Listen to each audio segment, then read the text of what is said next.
Blog Talk Radio.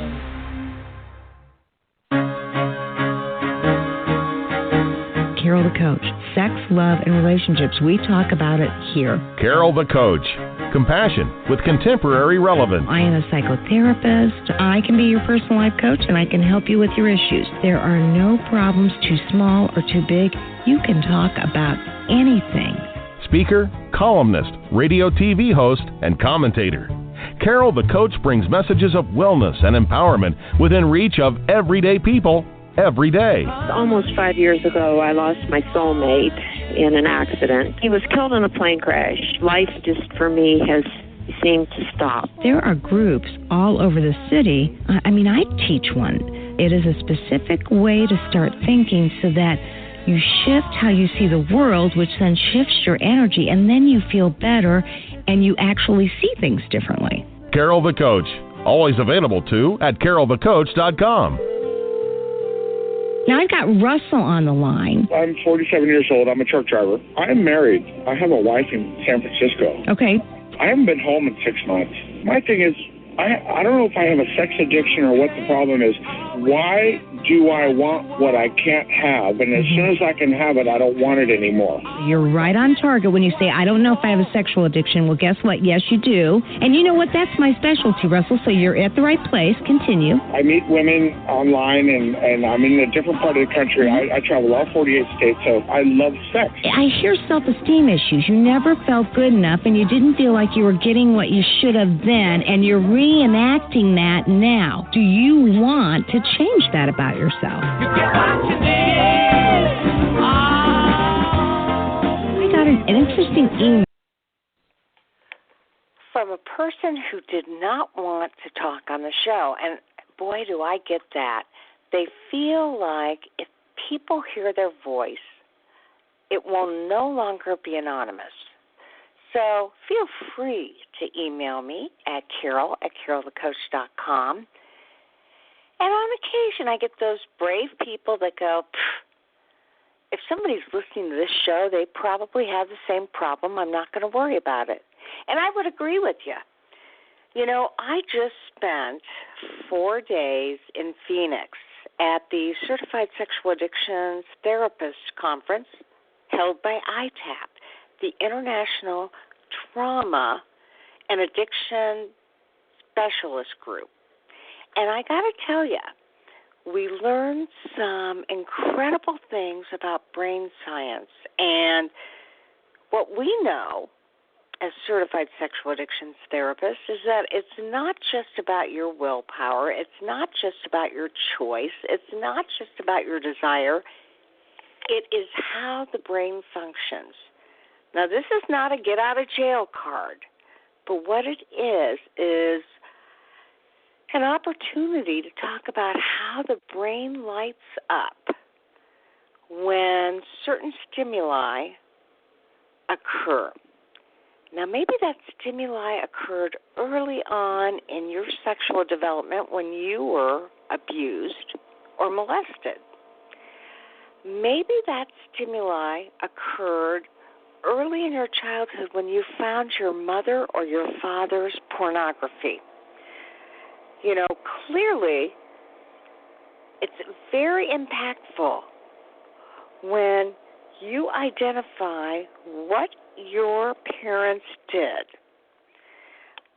what was available to you via your family that reinforced the kinds of fetishes, the kinds of compulsivity, the kinds of urges that you have as a result. So what I want to tell you is that don't be so hard on yourself. If you have some compulsive behaviors, you want to get with a good certified sexual addictions therapist and figure out two things. Why do you have them? And sometimes the why is absolutely unknown, truly. But oftentimes it's not. When we do a deep dive into your history, we can figure out why you have the quirks, the fetishes, the kinks, and the compulsivity that you do. And then what do you do about it? I mean, more importantly, it's about, hey, what do you do? You know, I was talking with a sex addict at the end of last week, and he had been contacted by an old ex-partner. Well, it wasn't even an ex-partner. It was a prostitute. And he was appalled because he was in good recovery. And you know what he did? He went into secrecy, just like he had when he was in sexual addiction land.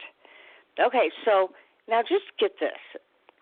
Here is this man who is acting out all the time in all sorts of ways that he knew would be irreprehensible to his wife, his family, and his community. Now he's in good recovery. And what happens? He gets the text from somebody from his past. And what does he do? He goes back into secrecy. That is what I don't want you to do. I want you to call somebody in the fellowship, call a sponsor, call somebody in your Bible study, call somebody that understands this issue and talk it out with them. And more than likely, if you have a spouse, they're going to tell you, unless your spouse has said, I don't want to know these kinds of things, more than likely she does. And so that person will help you work through this so that you can talk about it with your wife. You can say, hey, I was contacted today. I have not responded. Do you want to help me respond? And maybe that looks like, I have no desire to talk with you any further. Or maybe it's a no response. You just do not respond. But you do that with your partner, and then you block them. End of discussion. Trust me, a prostitute, a masseuse, an escort, if they don't get a response from you, they're going to move on. Because the good news and the bad news is that they are exploiting you. And so if you don't respond to them, they're not going to waste their time on you, because no matter what your fantasy is, they want to make money from you. They want a service agreement of some sort that says that they will make X amount of money from you. If you don't respond, end of decision. You don't have to feel bad. You don't have to feel guilty. You don't have to feel mean. And see, what I know to be true is that when I talk to my addicts, they do feel like they're cheating the escort, the masseuse, or the prostitute because they did have a relationship. But here's what I want to tell you. It was transactional. Now, if you're a gay man and you participated in a lot of sex, more than likely that was transactional too. You know, in the gay world, there is a lot of transactional sex that goes on. No, it's not about money, but it's about experience. And when you don't respond to that person, you're basically saying, I no longer want the experience. And when you say, I no longer want the experience, then what you're really saying is, I no longer want you to contact me anymore. So it's important to know what is out there, what feelings you have about what is out there, and how do you disengage from it to lead a healthier, more normal life. Because it is absolutely not normal to have available to you a prostitute, to have available to you an escort, to have available to you a masseuse, or to have any kind of sex worker that wants money for a transactional service. Okay, that is my spiel on what do you do when somebody contacts you from your past and you're in good recovery. Very important for you to know what to do, because if you start worrying about it and flirting with it, you may end up sending the wrong message. And that is the last thing you want to do. Now, tonight, we actually have an amazing author. His name is David Essel, and we've had him on the show before. He has written a lot of articles, and he's written this book, and now he's on his second book called Focus. And, you know, he talks about what is normal sexuality. And, you know, one of the things that I know is that not everything that works for people out there in the general population works for you. And one of the reasons is because you can be triggered. And when you get triggered as a sex addict, it can make you want to go back to old behaviors. So I'm going to be talking to David about focus, creating his goals, and I want to talk about his idea of self-love and mindfulness and, you know, things that have entered our culture. 50 Shades of Grey, you know, the very popular sex series that absolutely positively endorses S&M.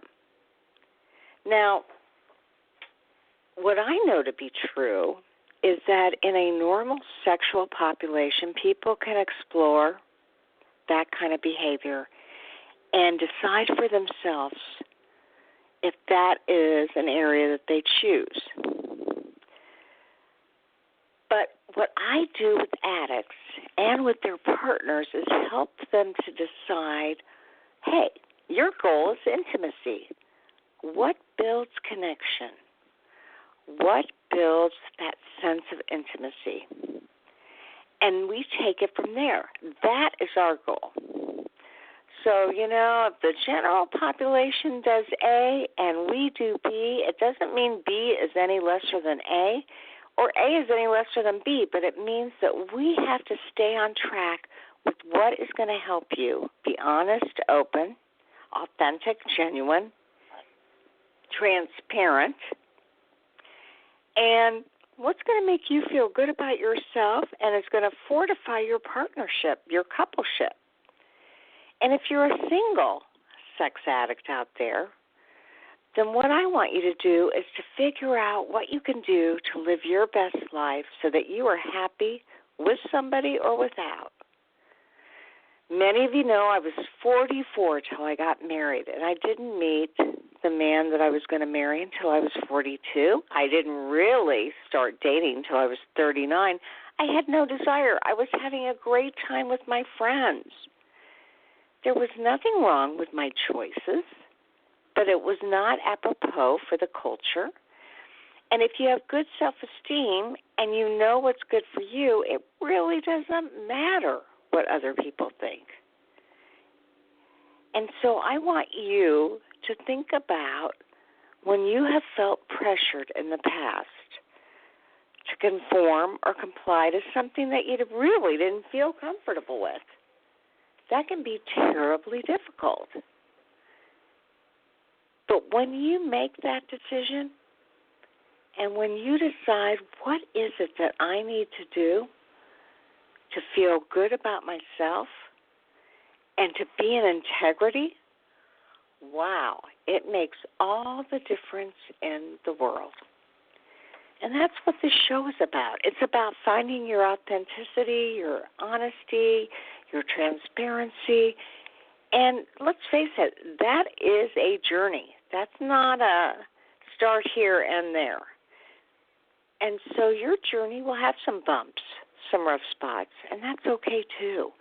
You know, I just recently gave a workshop, well, actually it was yesterday, on how couples could develop empathy and what do they do to build trust in the other person. And what happens if they slip? You know, that can take the trust down. So what do you do to get back on track and build it up some more? Because I wish this were a straight and narrow pathway, but it's not. I mean, some people do it from 0 to 100 right off the bat. But a lot of people have some slips, they have some falls, they get caught up, and the most important thing is they're honest. Maybe it's they're honest with their partner. Maybe they're honest with their sponsor. Maybe they're honest with their fellowship. Maybe they're honest with their Bible study.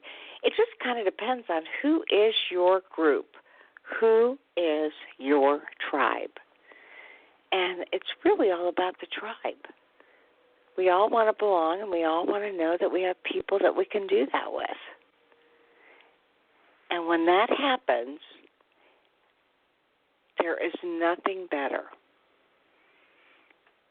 And that's what I'm here to tell you. I mean, I cannot emphasize enough that it's all about belonging and it's all about feeling good. Feeling good about yourself and feeling congruent with what your own values are. And that's what we're going to be talking with David Essel about. He is a guru on love and sexual recovery. I mean, he does relationship work, and he's got this new book, and I want him to talk about it because it's all about finding love and compatibility, no matter where you've been or what has happened to you in your past. So, David, welcome to the show. Hey, Carol, nice to be with you. Yeah, how are you doing? I'm all just fabulous and excited about your topic and your show. I know that there are millions of people that need this information, so this is awesome, Carol. Well, you're exactly right. And if you remember, I work with sex addicts, I work with partners, and I work with people that are wondering about their sexuality. So tell me a little bit about your new book, Focus. Well, the book Focus, Slay Your Goals, it went #1 bestseller about 2 months ago, which, of course, we're extremely excited about. And basically what we do is we take people through a process, Carol, of helping them define what is the one major goal they need to go after right now. You know, so many times people get super confused because they say, well, I need to lose weight, I need to make money, maybe it's an addiction I need to go after, I need to save this relationship or find a new one. Or, you know, we've talked many times in the past on different programs about this whole key concept of finding people who are sexually compatible with ourselves. So the book, what it does is that it takes you through a process, step by step, whoever's reading it, on how to pick that one goal, not to get confused, not to go after major 2 or 3 or 4 major goals at the same time, but how to choose that one goal. And then when you do find that one goal to go after, let's say it's a sexual addiction, or let's say that you're out of a series of terrible relationships and you know that the one thing is to try to find out what your role is in creating these dysfunctional relationships, then we set you up on a 90-day program in the book that we believe quite firmly that if you follow 6 days a week, for about an hour a day, it doesn't matter if it's recovery or finances, that at the end of 90 days, you can have such a great inroad into recovery, into healing, into changing your life. But there's a catch here. And the reality is, Carol, is that if you're not willing to put an hour a day into whatever major goal you have for 90 straight days, then don't even bother changing. Don't even bother trying to change. And I know that's a really strong message on my part, but one of the things that I see in this world is that people are still looking for the quick fix. We're looking for that lose 30 pounds in 30 days type nonsense. And our book looks at this world and more from a realistic point of view, that if you want something big, you've got to put the effort into it. Oh, I absolutely agree. So let's just assume that you're talking to single sex addicts that are in recovery, and they are wanting to, although there's a lot of trepidation, they are wanting to find the right person. So share a little bit about what you would advise them. We've already heard you got to put 1 hour into it a day, and I'm a coach, so I can really appreciate that you've got to do your part if you want the universe to give back to you. That's right, exactly. Well, Carol, let's just be frank. If we're talking about a sex addict who wants a relationship, I would tell them, don't even think about a relationship until you have recovered from your own addiction. Mm-hmm. And we know that that is not something that you end up doing. It is a process. So let's say that we're talking to recovering addicts that have 6 months, 9 months, a year's worth of recovery. They haven't slipped. They're doing all the steps. They're going to 12-step meetings. They've got a sponsor. They're reading the right materials. They're meditating. They're praying. I mean, they are doing what it takes to stay sober. What would your next piece of advice be for them? Well, in our practice, we believe if someone is clean for 365 days in a row and they haven't used pornography and haven't done friends with benefits, and they're working a 365-day program, which it takes for any addiction.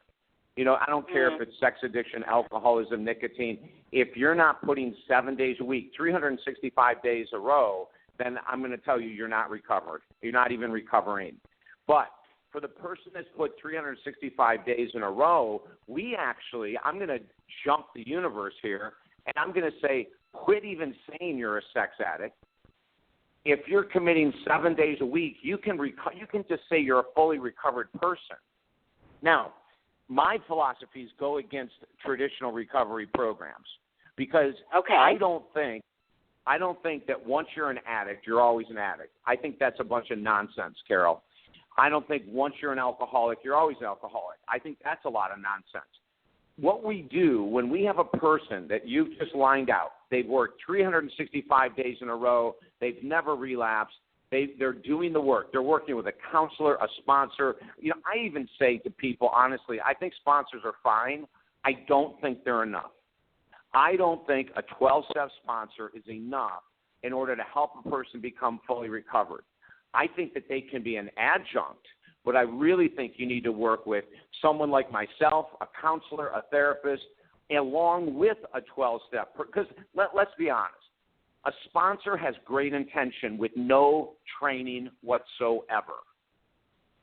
That is a huge difference. There's a massive difference between someone that's gone through the schooling, that understands what's the cause of sexual addiction, where did it begin.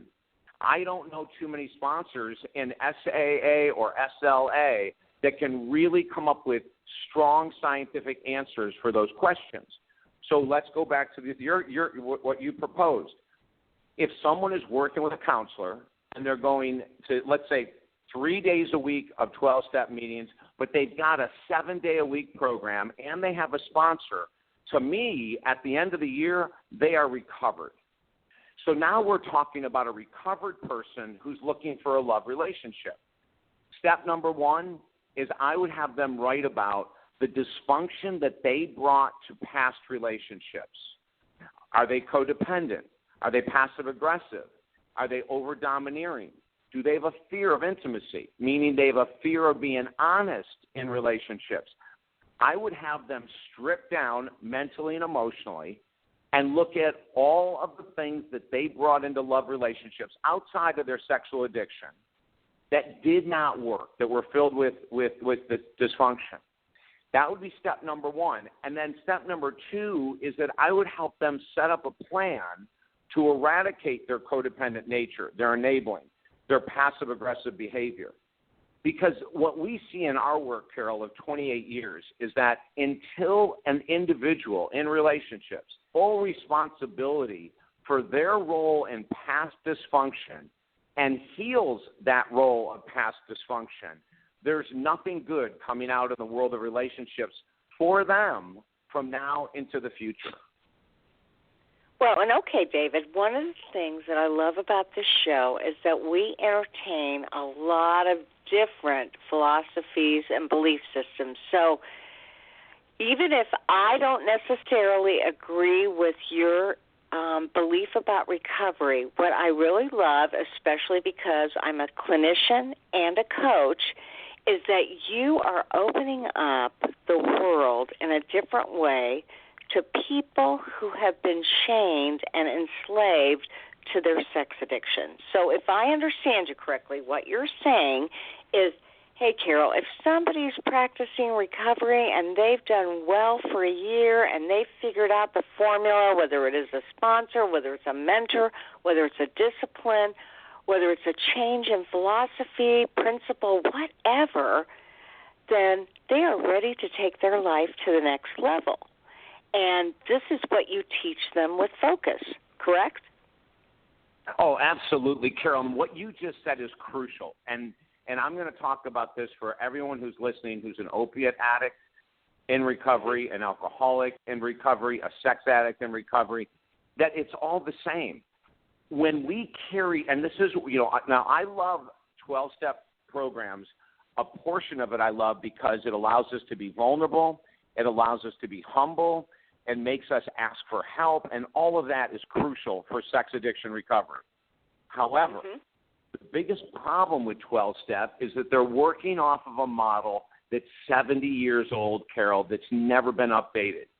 We have so much great information about the world of sex addiction and recovery. In my philosophy, you can be recovered for life, as I mentioned earlier, which helps shatter shame and guilt, because you know this, one of the greatest things that throws someone into relapse is shame and guilt or guilt. And we also know that when we don't teach people how to deal with low self-esteem and low self-confidence, when we don't help them to deal with boredom, when we don't help to deal with excitement, rejection, anger, resentment, they're going to go back to relapse. But if we can teach them the basics of this, which very few programs do, unfortunately, we can get them to a place of saying that I am David Essel. It's not I am David Essel, a sex addict or a recovering sex addict or recovered. It's just I am David Essel. When we get to that place, Carol, there is no shame. There's no need to bring up your past. I mean, we even coach my clients when we tell them that we still enjoy 12-step meetings and they can be a good place for reinforcement. We tell them, don't use your name and say you're a sex addict. If you haven't acted out in 365 days, and if you're on a program, to me that's ridiculous to say that I am a sex addict, I am an alcoholic. Because how are we going to ever build self-confidence and self-esteem when we're calling ourselves and labeling ourselves something that we no longer are? No, I absolutely get that. So tell me a little bit about how you might work with somebody who's had these issues and has mastered or conquered them. They're in great recovery, and they want to find love and compatibility. Okay, well, the first thing is what I said a while ago, is that I would ask them to pull out all of that darkness in the closet, all of the dysfunction that they have had in relationships, and to heal themselves first, number one. Number two, in our book, Focus, Slay Your Goals, we have a complete chapter on profound love that every sex addict or recovering sex addict or former sex addict would really benefit from reading. And when we talk about profound self-love in the world of singles, we created a program 20 years ago called David Essel's 3% Rule of Dating. And it's a little different when you're looking to find a great partner than what most of the books teach today. Most of the books teach about looking for compatibility, attractiveness, all these things that you want to have in common with someone, which we think are fine. But what we have found is that there's something much more important, Carol, than looking for someone who's 6 feet tall, blonde hair, blue eyes, or someone who's 5'1", dark hair, black eyes, or whatever these books tell us to write down those dream lists about. There's something much more important. The 3% rule of dating says this: you can have 97% compatibility in a love relationship. But if that person brings to the table any of your deal killers, which I'll explain how you create your list of deal killers. You can have 97% compatibility, but if they have a deal killer, that relationship is done. It won't, and if it does last, it's going to be filled with chaos and drama. So, what's a deal killer? If everyone watching right now grabbed a piece of paper and wrote down the characteristics of past relationships that never worked for you. In other words, you have people that smoked and you're not a smoker. They drank too much. Maybe they were a sex addict as well. You had people that were outrageously codependent on mom or dad, even though they're in their 30s, 40s, 50s, 60s. We look at the traits. Maybe it's a religion thing. Maybe, you tried to date outside your religion and it never worked. Whatever those deal killers are, maybe it's someone that has children and you're really not into kids. Or maybe you really want a child, but you've dated people in the past that really weren't into having children. See, these are all deal killers. If you were to write out the list of things that do not work for you, and you really emblazing them in your conscious and subconscious mind, if you're super attracted to someone, but within the first 30 or 60 or 90 days, you go, oh, my gosh, this person drinks when I really don't want to be with a drinker, or they've got 3 kids, what am I doing here? Or they don't want kids and I really do. The most important thing to us is to find the deal killers and then to be able to walk away. And this is hard. It sounds so easy if you're not in a relationship. Oh, I know exactly what won't work for me. But when you get lust involved and desire and attraction, it's really hard to walk away from someone that has a deal killer. But let me go back to my first premise. You can have 97% compatibility in love, but if someone has a characteristic that has never worked for you and you don't want it to work in the future, you have to be willing to let the relationship go and to look for someone that does not bring one of your deal killers to the table. Yeah, I can absolutely understand that. That makes total sense. And, it is true. Whether I'm working with people clinically or I'm working with people in coaching, it is very difficult for them to identify what the deal breakers are. They want to give that person or that coupleship or that experience the benefit of the doubt when their gut is saying, you know what, this is not what I really want in my life. But they hang on. And that certainly is not creating the focus that you want them to have. Yeah, exactly, Carol. And this is what I said. You're so right. It's hard. Like you meet someone and listen, a lot of us are really good actors. For a month or 2 months, at the most 3 months, we can pull a wool over someone's eyes. We can tell them that we love sports when we hate sports. We could do all this kind of stuff. But eventually, these little flags are going to start popping up.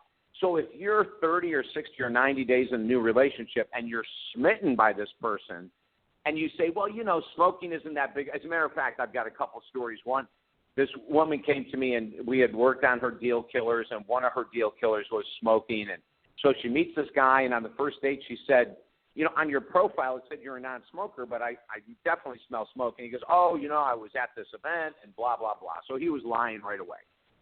Anyway, they didn't kiss for the first maybe 6-7 dates, and then when he did, even though he was chewing gum and everything else, she said, "Oh my God, this is disgusting." However, he had a lot of money, Carol, and he was taking her on trips. So she's coming into me going, "I've never been treated so well. This guy is the man of my dreams." She's going on and on. She's trying to convince herself that this smoking thing wasn't that big of a deal. She goes for 9 months. The relationship totally blows up. The last 60 days of it, just about after the first 30, the last 60 days of it, all they did was argue about his smoking. And when she finally came in and said it was over, I said, we did all that work on your deal killer list, and yet you didn't pay attention to what you had written down. And so when I tell people, Carol, that you've got to get very serious and take a half an hour, look at your past relationships. Were people demeaning to you and you stayed? Were they lazy? There's a woman I'm working with right now. It was in an 11-year relationship. The guy that she was dating was lazier than you could believe. She owned her own business. She brought him into work the business. He barely worked a day in his life for 11 years, and she lived in hell for those 11 years. And why? Because so many of us do not have the confidence or self-esteem to be alone and happy. Yeah, I oftentimes say, David, is that they're willing to settle even though once they make that choice to settle, they're miserable. Oh, my gosh. And, we could probably share stories back and forth, Carol. I know you've been doing this a long time. And when I look at the individuals, another example, and, of course, about 70% of my practice is women. That's about the average for most counselors and coaches in the world of relationships, about 70%. So when I had a woman come in and, she had fallen head over heels for this guy, and on their first date, the guy put down a woman at a cash register and was very rude to her. Now, that, of course, should have been something that she spoke up about, and she really should have said, hey, when they walked out of the store, I didn't really appreciate the way you talked to that girl at the cash register. She should have said something. But she's outrageously codependent. She didn't want to rock the boat. She was so happy to be in a relationship. She had been out of a relationship for 3 years single, and she hung in there. And eventually, as you know the end of the story, it continued to get worse. Her heart was shattered, and now she has resentments against men that we're working on. And so when I tell people, listen, I know this sounds brutal. You're asking me to write down a list of things that don't work so I can start Xing men or women off of the dating world. And I go, yes, because it's more important that you do the work up front and you're willing to walk. If that person won't change, you can give them a chance to change. Like you can say, hey, when we go out, you drink too much for me. If you'd like to change that drinking, I would like to see you. But if you'd rather not, I'm not going to be your mom. It just won't work.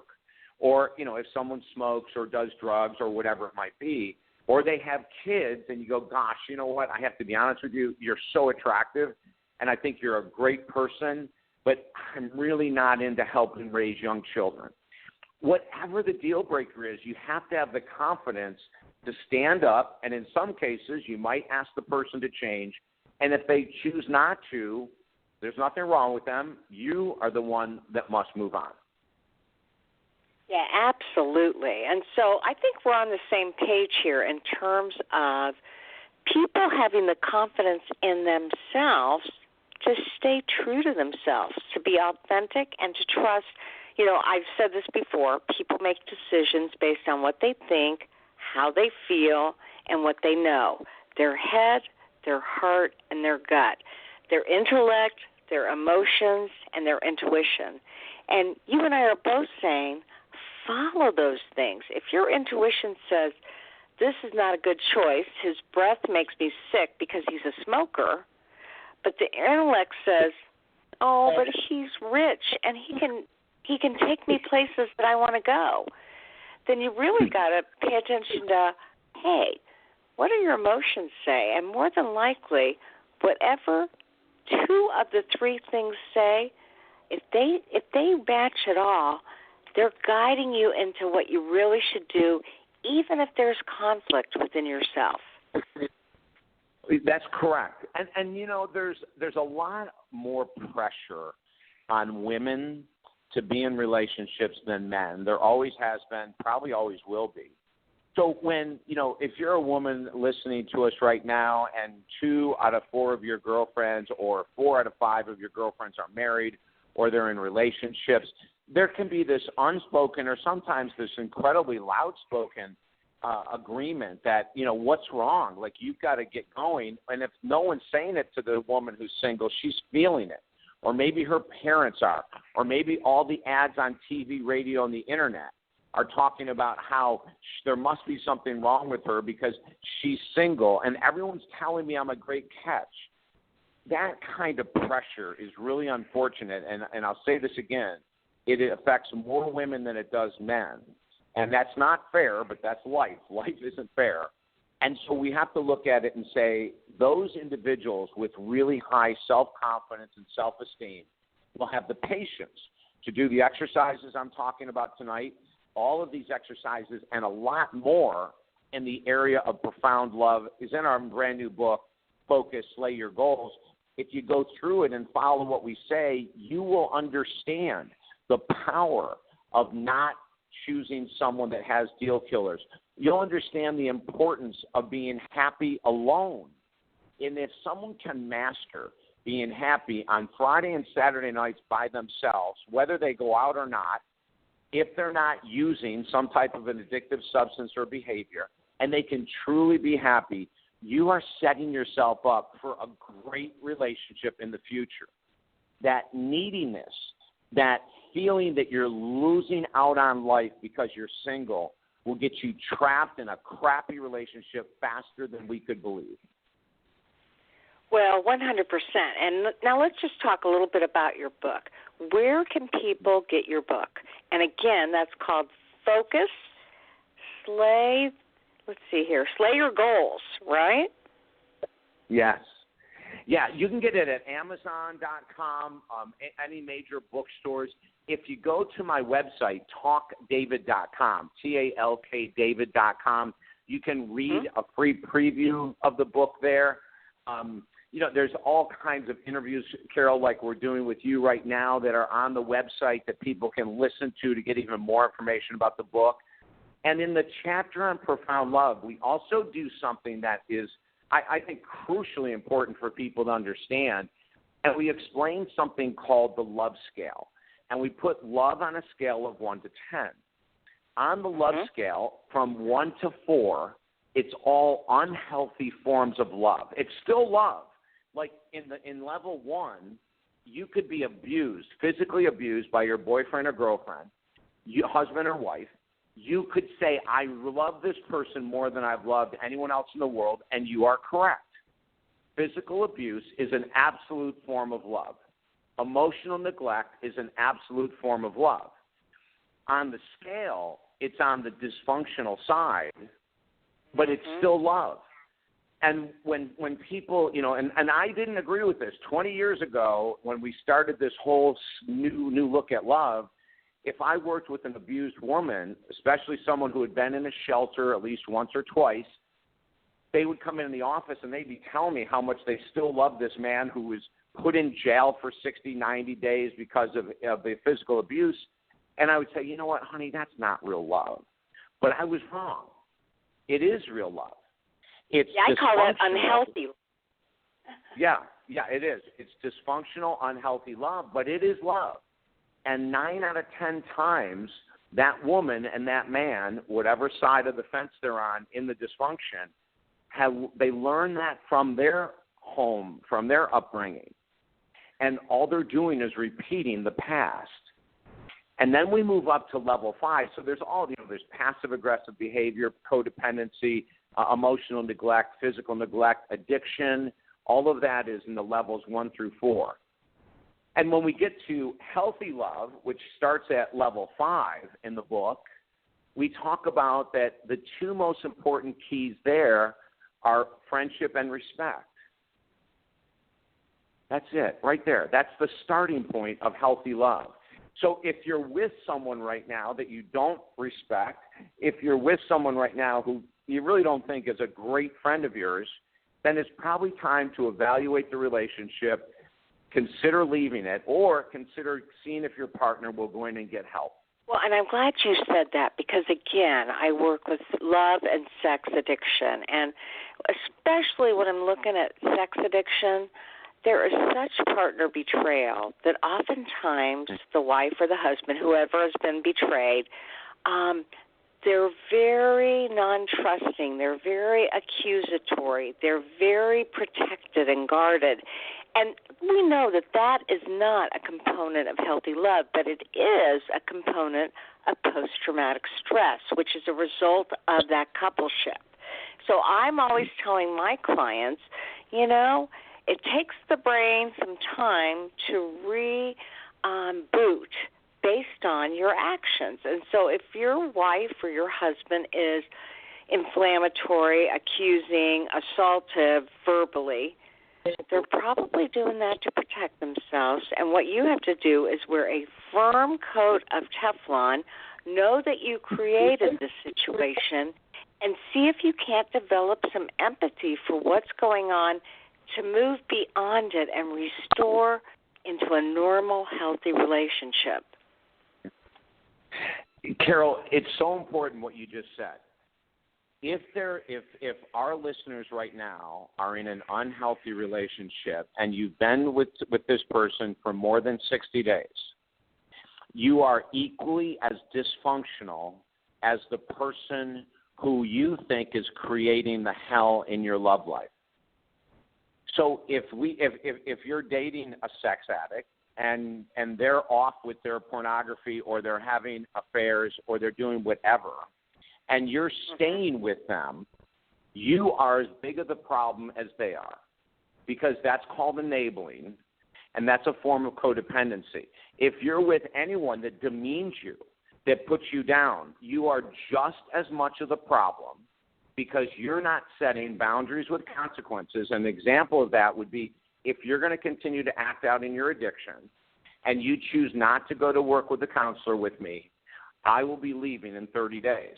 Or tomorrow, if you choose to stay in acting out with your alcoholism or your food addiction, and I'm very harsh with these boundaries because, listen, according to our work, about 80% of relationships in this country suck. Okay, they're terrible. 80%, easily 80%.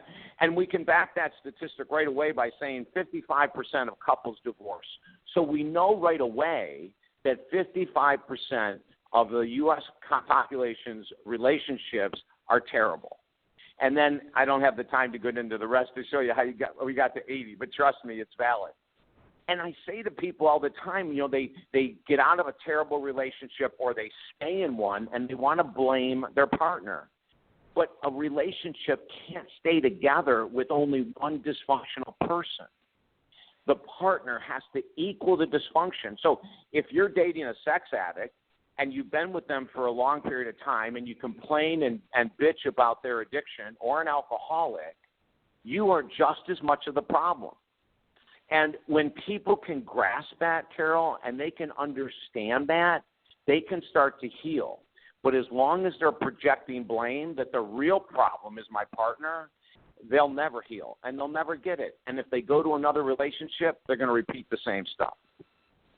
Well, and I absolutely get it. And probably, David, one of the things that I may vary a little bit about, so I want my listening audience to know, is that I come from a system and a belief and a philosophy that says most partners of sex addicts did not know what was going on. The deceit and the despair and the lying and the cheating were all kept very confidential.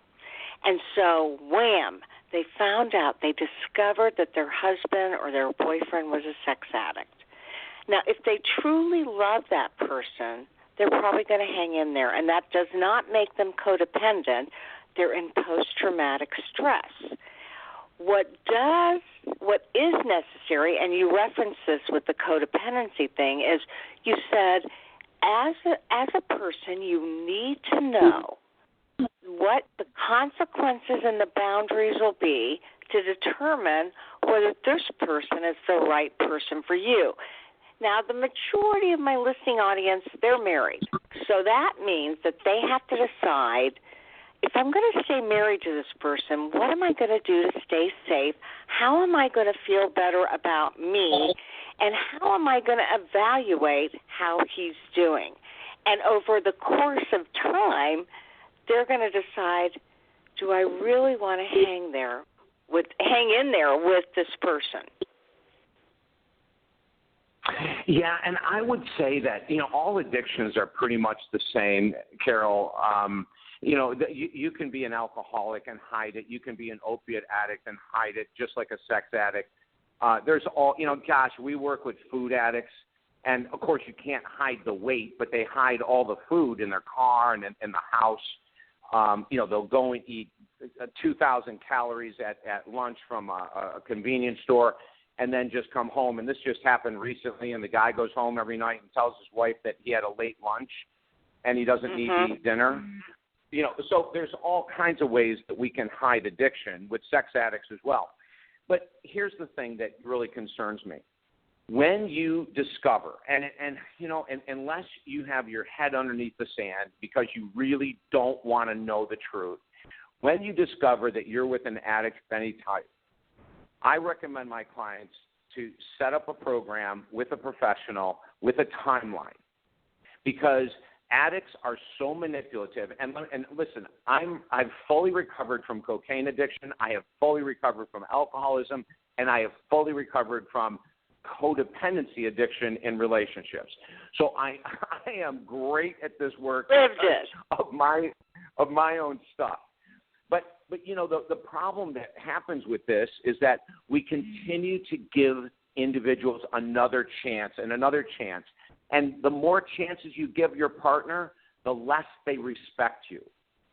If you're not willing to put your feet in cement and put a timeline down and say, this is what's going to happen with this relationship. You are a sex addict, you're an alcoholic, you're whatever you are. I want to save this relationship. I want to work with this, but you're going to have to work with me. And if you're not willing to go, and I have a great story to share, if you're not willing to go once a week to a counselor, 3 days a week to meetings, if you're not willing to be tested, if you're not willing to send me a photo of where you are on certain times when I ask you to send me a photo, if you're not willing to do that, this relationship is done now. Now, that's not mean, that's not cruel, because you mentioned a minute ago, how am I going to protect my self-esteem and my confidence if I'm with an addict of any type? Well, this is how you protect it. You set boundaries with strong consequences, and if they're not willing to do the work, Carol, I think it's insanity, absolute insanity, to stay with someone who refuses to work on their recovery. And well, let me I add this. absolutely 100% agree with you, and I think that you're on the right track, because it's not about people having to be perfect. It's about setting your standards and watching to see if somebody is working towards them. And if they're not, it's probably time to give them the boot if you're married, if you're engaged, or if you're just dating that person. Now, you in a lot of ways have made it your goal to be kind of a sexuality and relationship expert. And I want to ask you about this current phenomena of 50 Shades of Grey. Tell me a little bit about your thoughts about that very popular book, 50 Shades of Grey. Then I'm going to tell you what I think. Okay.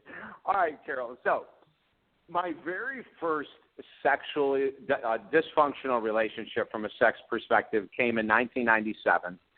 And honestly, you know, in all of my work in the world of sexuality, I had never embraced alternative lifestyles until this woman walked in my office and she said, I want to divorce my husband.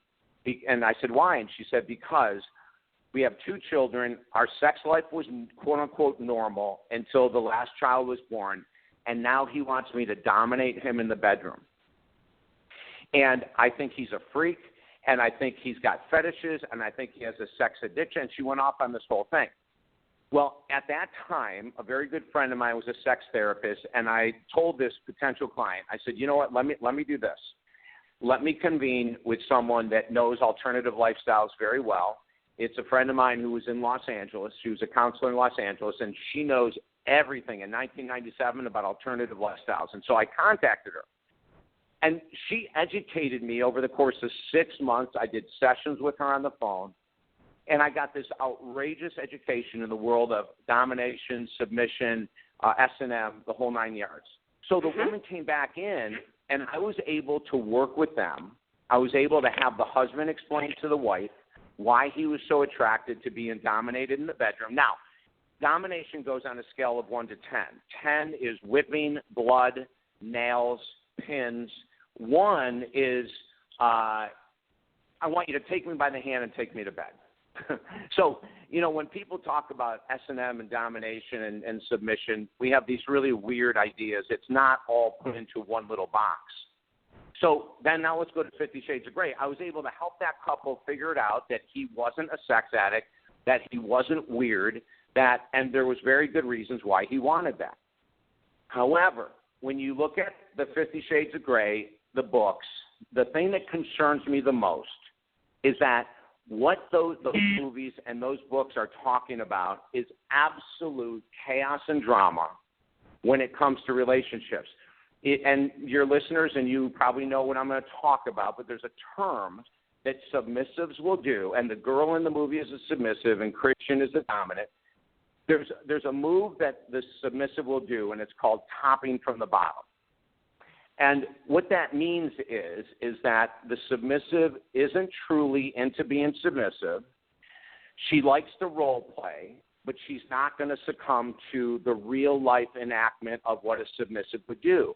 So she pushes back, and she's a little bitch, and she's arrogant at times, and she says she wants X, but then she does Y. And it's very confusing, Carol. If you're in a relationship, a dominant submissive relationship, and the bottom, the submissive, starts pulling back and then decides she wants it again, then decides she doesn't, well, that's what the 50 Shades of Grey is all about. And it makes me sick, because that type of lifestyle can be outrageously healthy, incredibly respectful, if it's done with people that actually know what the lifestyle is. But if you were to watch those movies and say to your boyfriend or girlfriend, I want you to make more money so you can dominate me, and then once you're being dominated, you decide halfway through it to change your mind, that's called chaos and trauma. Got it. So now let me ask you something else, because obviously you are you think out of the box, and that is what your probably your greatest strength is. And I know that other people may disagree with you, but there will be times when someone is very stimulated and their partner is not. And you believe that in a great relationship, the person who is not stimulated should be taking care of the other person's sexual needs. Now, I do too. I call it give him or her the gift that they're asking for, because people aren't always horny. They're not always stimulated. They're not on the same page sexually all the time. And it truly is a way to give to your partner. Tell us a little bit about what you think. Yeah, Carol, thank you. And 99% of my work is out of the box. You're 100% correct. Listen, in relationships, there's, the woman may have had a really rough week. Maybe her period sucked. Maybe the guy had a really terrible day at the office and he was just torn apart by his boss. Maybe someone owns a business and their business is not pulling in the money and they're stressed to the gills. In a give and take, really loving relationship, there will be times when someone is not in the mood, and we believe in our practice that unless there's resentments, which could very well happen, and the person is not speaking about their resentments, but they're claiming they have a headache or they're tired or they're stressed, when the real root is that they're pissed off at you because of something that happened 2 weeks ago or 2 years ago. In my work, I still try to encourage people to take care of their partners when they don't feel as horny, as you just said, as their partner is. I think that's a healthy relationship. And listen, on average, it takes a woman about 3.3 minutes to get a guy off. So it's not like you've got to plan your whole night around it. If the woman is horny and the guy isn't, yeah, you're going to have to put a little bit more time than 3.5 minutes. But what we tell people is that if you're a guy listening and your girl is really into having sex and she wants sex and you're tired, start texting during the day. If she texts you and says, oh, you know what, it'd be so great to make love tonight, and let's say the guy is exhausted, go ahead anyway and text some erotic messages. send an erotic picture, as long as you're not at work and using a work phone. In other words, get her in the mood, because if you can stimulate a woman during the daytime and have her excited when you come home, you've already caught the time to help bring her to an orgasm dramatically, because so much of a woman's orgasm is mental stimulation. So I tell guys that, listen, if you're not in the mood, you've had a rough week, you don't feel like it, but your girlfriend or your wife really wants this, serve her. And the same thing from a woman. You're not in the mood, go ahead and serve him. If there are resentments that you're not talking about, that's the real reason you don't want to take care of their needs, you're going to have to take care of those resentments first. But after those are cleared up, I love this concept, Carol. Take down your guard, let your ego go. You're a little tired. It's going to help cement the relationship before you go to bed to take care of your partner's needs. No, I am 100% behind that, too. It's not where you're negating your own sense, but if you're in a loving, caring partnership and you're not on the same page, it's important to give to that other person things that make a difference. Now, again, if somebody is not necessarily a sex addict, but if somebody is compulsive with their sexuality, they want to have sex every day, and you got somebody else who says, you know what, my sex appetite is not that much, there's got to be room for negotiation and compromise. And when there is, it makes all the difference in figuring out how you can give and when you need to stand your ground. So, David, I so appreciate you sharing that, and I want to hear more about your book. The book is called Focus, Slay Your Goals, and you can get it on Amazon or probably on your website. Tell everybody what your website is. Sure, Carol. It's talkdavid.com, Talk David, talkdavid.com. Very easy to remember, and you'll be able to see that. And, Carol, let me do this for your listeners as well.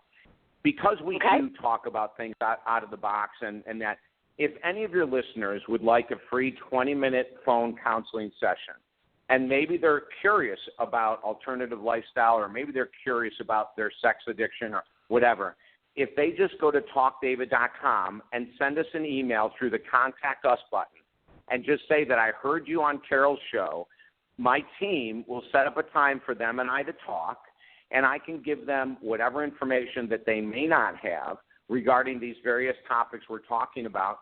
And one of the things that Wayne Dyer said to me in 1990 when I met him very first time is he said, you know, you're going to go to the moon. He said, you know, and this is when I was brand new in talk radio, and he said, your career is going to go to the moon. And he said, never forget this. You can never give too much of your service away. And Carol, to this day, and I dedicate my last book to Wayne Dyer, and to this day, his words resonate. And that's why I'd like to offer that to any of your listeners that are listening to this and going, I want more information on X. So just go to talkdavid.com, send us an email, tell us that you listened to me on Carol's show, and my team will set up the time to chat. Oh, thank you so much. You and I are both proponents of Wayne Dyer, God rest his soul. And, he was a metaphysical genius and as well as a spiritual genius. So I will have my listening audience contact you again. They need to say that they heard your interview on Sex Help with Carol the Coach. And I just want to really thank you. It's always a pleasure to talk with you. And I'm looking forward to another interview and another book. Oh, absolutely. Carol, whenever I can be of help here, please, I would love to come back on with you. This is very enjoyable, and TJ will set it up as soon as you need it. All right. Thank you so much, David. You take care. Okay. Bye now. Bye now. All right. So that was David Essel, and he wrote the book, Focus, Slay Your Goals. He is a coach. He'll help you get to where you need to be. As you can see, he thinks out of the box, and he very much thinks like a coach. And so if you want to contact him, it's so important for you to take your life to the next level and take a risk, take a chance. You can contact me at Carol at carolthecoach.com, and I will get you to David's website. He told you what it is, but if you forgot, I'm there to help you get your needs met because, my first coaching principle is be 100% responsible for your behavior. But my second coaching principle is go in for the big ask. So thanks for being with me tonight. I say at the end of every show, there will only be one of you. I want you to fearlessly have the courage to be yourself. And we'll catch you next week for more Carol at carolthecoach.com and Sex Help with Carol the Coach. Talk to you soon.